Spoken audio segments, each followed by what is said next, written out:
want you to I want you to not think and not remember what you've been taught and not have a preconceived notion of what I'm trying to get you to do or understand. This is a teaching that has been taught a lot. But there's some principles that are in here. What I want you to see is God. I want you to have a better, clearer vision of who God is when we get through talking. And so this kind of started happening, and the reason the backpack up here is because this is Joe Mama's backpack. And he told me when I was getting ready to go elk hunting, don't buy no clothes, don't buy no stuff, I'll furnish, I got it all, just use it. And I told him if it don't all fit in a backpack, don't bring me all. Whatever will fit in one bag is all I want to borrow because I'm going to lose some of that. If I got to keep up with multiple bags, with multiple things in bags, ain't no way that's going to happen. So he condensed everything. And so every morning when we'd go hunting, I'd get in my backpack and I'd get on my camo because everybody, you're supposed to wear camo. And so I don't own camo, but I borrowed it. And so this would be my shirt, and it was pretty chilly of a morning, so I'd wear these overalls, and they're insulated, but they're not real heavy. They're not heavy at all. And you'd wear these, and that's toting my gun that I borrowed, and the gun I borrowed didn't have a sling on it, so I had to carry it, right? And we get to the second morning to hunt. It was my turn to shoot a deer. Emily had killed her elk. That's a wonder I had a hard time hunting elk. I thought we were hunting deer. Emily had killed her elk the morning before, and so it was my turn, and we go set up to call in one, and we call in one, and they come in right behind us, and we call on him, and he come. I mean, it's the coolest thing. I can't even hardly do. I mean, it's just cool. And this sucker comes off that little old hill right behind us, walks through a gate right just 50 yards from us, and he gets within, I think it was 40 or 45 yards, that he was right there, bugling at us and hunting his girlfriend. I was worried for Roman because I told Roman, let me tell you something, he's in love with you, not us. Me and Emily will leave. Roman was the guide, and he was doing the hot cow call, going, hey, boy, hey. And the elk was going, hey, girl, hey. We were making love in the middle of the morning, and I'm like, well, then Roman says, this sucker is ugly. He is not a shooter. I can't see him yet. He's coming off behind me, and Roman's watching. Sure enough, this sucker's ugly. And Emily's got the phone, and she's watching. We're all watching. He won't leave. Y'all ever notice ugly people won't leave? I mean, this son will not leave. 30 or 40 yards. He won't go away. And Romans, we're all just kind of laying there looking at old ugly. And I'm like, what are we going to do now? And he said, well, he ain't going to run off. I don't know. Well, let's just go back. Y'all know how impatient I can be. I'm done laying here with him messing up the morning. So let's get up and go somewhere else. So we get up and we start back toward the pickup, and we hear some bugling and carrying on, going up to the mesa up on top. And by now, it's 7:30. It's a little warmer. It's daylight. And Roman's like, they're going back up to bed up. The only thing you could do is get ahead of them. It's only the second morning, and I'm still pretty energetic. I said, well, what's it take to get ahead of them? He said, we got to go right up that draw and outrun them to get ahead of them to cut them off as they go across the mesa to bed down. I said, well, man, don't let me hold you up. You better get to stepping. I'm pretty confident we're going to outrun them. Yeah, about a quarter of the way up that draw, I done shook this jacket. I'm talking about, now in order for y'all to fully grasp this, you got this backpack that's got all this stuff in it, and my tags and all that stuff was in this backpack. And Joe Mama said, make sure you keep that backpack with you. You're going to need it. Well, I don't know if y'all can tell it, but that's probably a 25 or a 30-pound backpack. I ain't never wore a backpack in my life. They don't fit my back. You hear me? I actually put it on, and it's like, this is stupid. There ain't nothing in here I got to have, right? So what do y'all think I did with the backpack? I left it in the truck. You know, Joe's probably only been elk hunting for 10 or 12 years. He don't know nothing. I don't need that. So I leave it in the truck because we're getting ahead of them elk, and I got to be able to move. We got to be able to travel. So we go to traveling about a quarter of the way up that mountain. The first thing I shook was that jacket because I'm sweating now. Fat man is getting hot. By the time we get 3/4 of the way, I done paused and took them things off. I'm sick of them. I'm hot. So now, not only am I toting a rifle, guess what else I'm toting? Things that I didn't need no more. And so now I'm toting my rifle and a jacket and these coveralls, and we're going up a mountain through the brush to get ahead of the deer. What do y'all think I'm? Elk. If I call them deer, they're just deer to me, okay? So what do y'all think what do you think is happening when you got all this hanging and you're going and you're moving? I done jerked tree branches down, and Roman's a nice young man, and he's getting paid to tolerate me. I don't know how much he got paid, but I hope it was enough. Because every time I hang on a branch and I make more racket than a bull elk does, he just kind of looks over his shoulder at me. But we're making progress, and we're going to get ahead of these elk. We're determined. I mean, we are determined to get there. We are determined. I'm going to get a shot this morning. So look at verse 6. We're going to start at verse 6. The point is this: whoever spares sowingly will also reap sparingly, and whoever sows bountifully will also reap bountifully. Each one must give as he has decided in his heart, not reluctantly or under compulsion, for God loves a cheerful giver. Now listen, I was sure enough sowing some hunting. I could have said, it may have been even 8 o'clock. I can't remember what time it was, but we had missed the moment of hunting, the peak moment. We missed it with old Bud Ugly. You know what I'm saying? We camped out with him, and it's over. It's like, well, but we're going to try. Because let's go, you know. We can do this. Even though we kind of missed the window and it wasn't that great no more and it was a little bit of a long shot, let's get after it. Let's keep trying. And in your life, you make that decision every day. In different areas of your life, you know, well, we missed the great, that's it. Or do you keep trying? If you sow sparingly, you will reap sparingly. If you try a little, you're going to get a little. But if you'll try big, if you'll just try big, you're going to reap big. It may be a while before the reaping comes.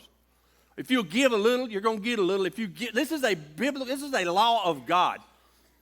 This ain't got nothing to do with religion, salvation. This applies to mankind across the board. This is like gravity. I don't care how smart we get, we will never not have gravity. This truth, this law, it applies across the board. If you spare sowingly, you'll reap sowingly. If you sow, what's the other one besides sparing? A bunch. If you scatter a bunch is coming back. Right? I mean, you ain't even got to be all that smart. It's just how it works. We're planting wheat. I got this friend of mine that wanted to plant, and we're planting using them big old tote bags, you know, 1,000, 1,200 pounds of seed. It comes out of that. Well, when we fill the drill, you know where we fill the drill at because we bountifully sowed all around the drill because it all come out. Y'all follow me? You look out there and you see the rows of wheat that's been planted, but where we filled the drain drill back up, we got a golf course. It's like thick because every time we filled the drain drill up, what do? We spilled a bunch. Yeah, it's the same way with this hunting deal. It's like, no, let's keep going. Let's get after it. Whatever it is in your life, whatever it is that you do, listen, if you sow a little bit of hatefulness, you're going to get a little bit of hatefulness back.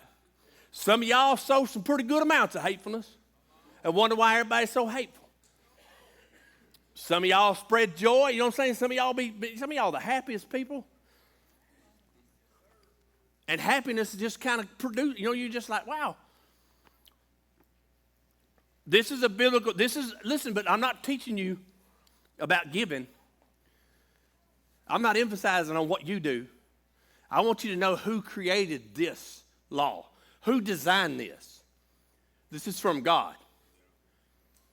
This is a beautiful, beautiful picture of the characteristics of God. And so each of us needs to grasp this. Verse 8 says, this is my verse. This is the verse that brought this together. And God is able to make all, y'all say all, grace abound to you, so that having all, y'all say all, sufficiency in all things at all times, you may abound in every good work. I want you to see that's what God does. It's not what you do. See, this has been taught so much about what you ought to do in order for you. This is who God is. This is an image. This is the heart of a loving Father. And he says, God is able to make all things. He is able to make all the grace. Grace is the power of God, the influence of God in your life, right? He's able to make all that increase in you. So that, every time you see a so that, you need to know why that's there. You get that so that. God's grace is why you have all the sufficiency you need. So whatever you're lacking, it ain't that you're lacking your abilities. It ain't that you're lacking from what you didn't do. It ain't. God has all the grace. And he says, all sufficiency in all things. I was convinced going up that mountain. I'm not a hunter, but I'm going to kill something. Can't count how many times I realize how I'm not my struggle as a husband or my weaknesses as a dad. But you know what? He promised me all things, that he could abound in grace in all things for me, that I may abound in every good work. Every time you say, well, I just can't, you're actually saying God just won't. Because you never could. It's grace in you that abounds through you, that produces from you. You got to grasp this. This is God's. This is who he is. So we get up to the top there, because God is able. Praise God. I'm telling y'all, before we got up there, I'm like, God, you got to be able here, because I wasn't showing it. No, in my mind, I wasn't showing no weakness. I did hear Emily say 2 or 3 times, you can do it. Old Roman did 2 or 3 times offer me them shooting sticks. And I kept, the first time he did it, I'm just a confession of how stupid I am. The first time he offered me them shooting sticks, I thought, I ain't shooting at nothing. What I need them sticks for? But before we got to the top of that hill, I needed them sticks to be my walking cane. Because that's where you balance, you know what I'm saying? I'm like, let me have them. Let me help you out. I'll carry them for you. You look like you're kind of. So I'm using them walking sticks, and we're trying to get there. And I'm believing I'm going to be a hunter. Look at what Paul ends up quoting Psalms 112:9, but he says in verse 9, as it is written, he has distributed freely. He has given to the poor. His righteousness endures forever. This is what God has done. This is not what you got to do for God to do this. This is what God has done. Yes. Once you grasp this, you will be generous, because you ain't got nothing to worry about. You ain't got no reason not. You know what I'm saying? Once you grasp this, what God is, this is who he is. He has done this. He has distributed freely. He has given to the poor. That word poor means starving. Anybody in here starving? I mean, I'm not talking about your fat belly. But you might be starving for some love. You might be starving for some kindness, some genuine affection. You might be starving for some companionship, a little relationship, a little healing. Anybody starving for a little healing? How about starving for a little clarity? You might be starving. It says his righteousness endures forever. Verse 10, he who supplies the seed to the sower and bread for food will supply and multiply your seed for sowing and increase the harvest of the righteous. And so, as we're making this climb, you got to grasp, in my mind, I'm thinking, probably should have brought that backpack. Because if I'd have brought that backpack, all these clothes, I could have stuffed them in the backpack, and I wouldn't be carrying so many things. I would be carrying a thing that's carrying everything. Are y'all with me? And when we got to the top of that mountain, and we're standing there, and I'm catching my breath, and it's taking me a few minutes, and the realization hits. Do y'all know where the elk are at? Bye. That means they beat us. And I'm like, oh are you serious? Roman's like, man, we didn't make it. I'm like, I kind of walked off for a minute.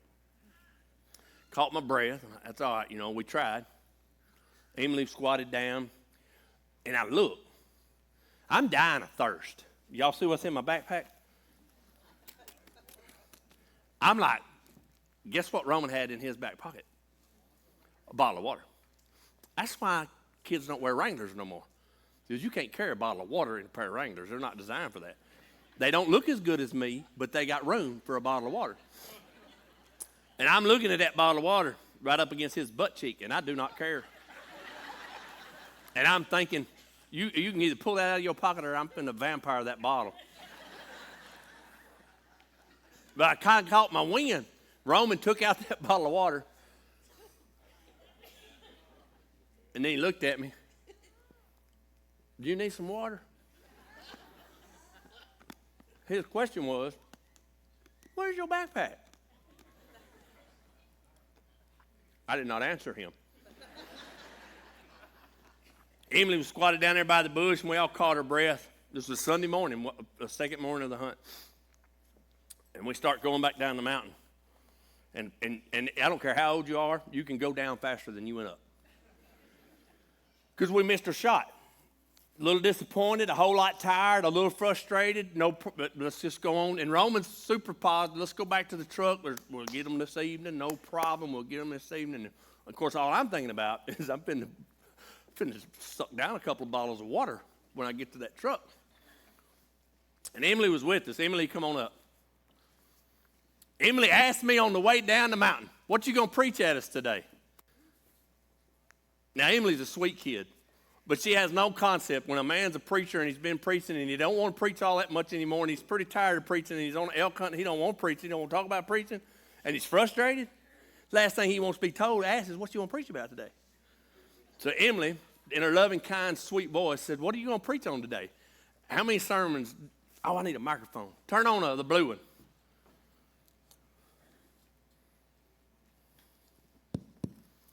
How many sermons do you think we had coming down the mountain?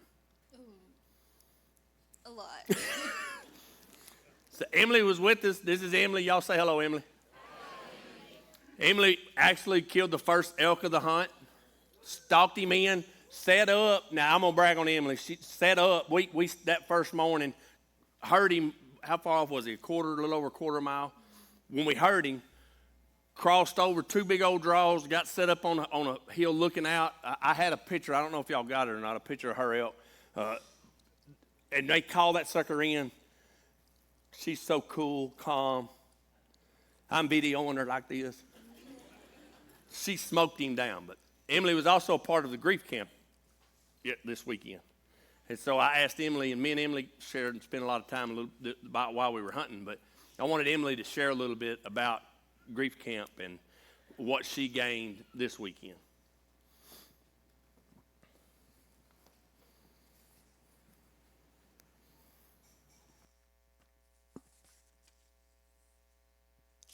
I think I'm more nervous today than shooting that elk.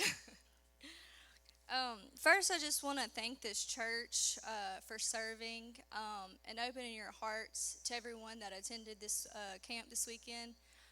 This ministry, the grief camp, was amazing. So thank y'all for that. And thank you to everyone who had a part in this weekend to make this possible for us. So this weekend, I got to participate in the grief camp. I lost my husband December 29th of last year from a blood clot while we were skiing in Colorado. I've tried my best to keep faith and trust God through the past 10 months, but something has been missing. Um, I didn't know what that was. I thought I was doing everything right. Um, but I prayed on the way here Thursday that God would reveal to me what was missing. Through attending this camp this week, I found a community, people that understand my pain, um, people that were complete strangers to me Friday. And I opened up and I let them in. Since then, I feel set free. I have found peace, and I have found a community of people who I know will always be there for me. So I'm so thankful for y'all. That's all I got.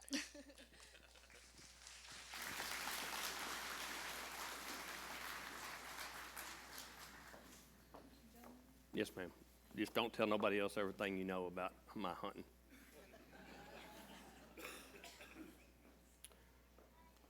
And so what I want you to see is Emily's testimony and the other people, the other ladies, the other guys, the families that were in this camp, and all those that participate or serve that camp, they get the opportunity to see sowing abundantly reaps an abundant harvest. Because let me tell you something. When you go through suffer a severe loss, she's 25 or 6 years old, been married a little over 2 years, to a great guy, just beginning their life together, and they like each other. They're not like most of y'all. They're happy that they're married. I mean, you know what I'm saying? It's beautiful. She beats him down the mountain, and he left the mountain. Had she not sowed seeds of faith, believing, seeds of healing out of desperation for being healed, had she not opened up and allowed seeds from within her to be planted, then the bread, the strength of God would not have been back for her to produce even more seeds that she can plant. Do y'all see what I'm saying? It's who he is. It's who he is. But when we don't allow the seeds to be sown, if you're carrying grief, sow the seeds. You got to let him. You got to trust him with the grief. You got to be willing. Sow the seeds. You got to be willing to open up and trust him. He who supplies the seed. Look at this now. Seed. He who supplies seed. That is singular. He who supplies seed to the sower. He supplies the seed to the sower and the bread for food, which is your strength, which is the power, which is the manna, which is come down from heaven, which is from God. It is the grace that you need. For the food will supply, multiplying your seed. He provides his seed. He furnishes his grace so that you begin to produce seed on his behalf. Are y'all with me? This is so huge because you cannot know God and do nothing. It is impossible to know God and know who he is and not produce God's likeness. You're not going to be as pretty. You might not be as fluent. You might not be able to speak. But it's impossible to live a life trusting him and sowing what he has given you. Sowing, trusting him, sending it, just trusting him. Relying on his grace. His strengthens me. His grace is what I live on. His power is what it takes. I need his strength, relying on his strength. It's impossible to not be a transformed, changed human. In fact, it's impossible not to live supernatural in a natural world if you truthfully grasp who he is as God the Creator, God the Father, God the Giver, God the Sustainer. He says he provides the seed, he furnishes the food, and he multiplies the seeds that need to be sowed and increases the harvest of your righteousness. That's how I know it's impossible. Because your righteousness is increased by trusting him with what he's given you to sow and relying on his strength, his food for getting it done. And 90% of the time, we don't climb the mountain because we know we can't get there. Well, you're relying in your own strength. And 90% of the time, the devil's reminding you of the last time you thought you'd climb the mountain and you got outrun by the elk and you got there and it was for nothing anyway. And in your mind, I ain't trying no more. Why try? Verse 11 reads, you will be enriched in every way. You will be enriched in every way, to be generous in every way, which through us will produce thanksgiving to God. Amen. Oh my goodness. Man.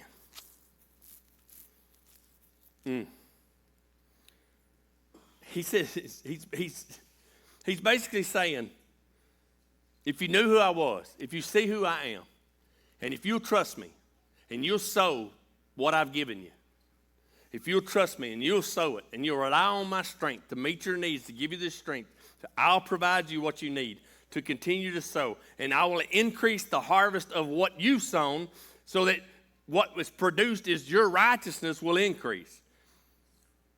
And then you will be enriched in every way. You'll be wealthy. And I'm not talking about money. In every way that is righteousness. Are y'all following me? It's not about if you'll give your tithes, God's going to bless you. I don't give a flying flip if any of you ever pay a tithe. I want you to know who God is.